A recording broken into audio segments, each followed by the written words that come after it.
A lot of times when we're talking about retirement planning, you hear this phrase that says, well, you're going to retire and you're going to spend a lot less money now.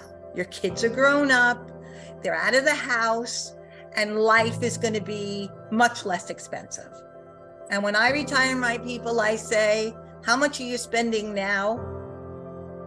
That's probably what we want to spend, because it's a big fallacy that kids grow up and they don't cost you any money anymore. Sometimes you need to help them.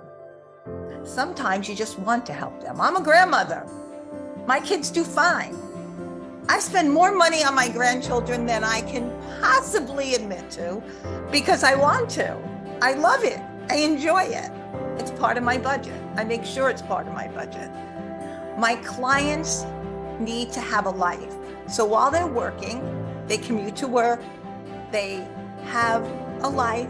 And part of what I tell my clients in their pre-retirement days is they have to start enjoying some of their life now. They don't want to wait until the day they retire, because that's the other big fallacy. You'll work, you'll retire, and then you'll have fun.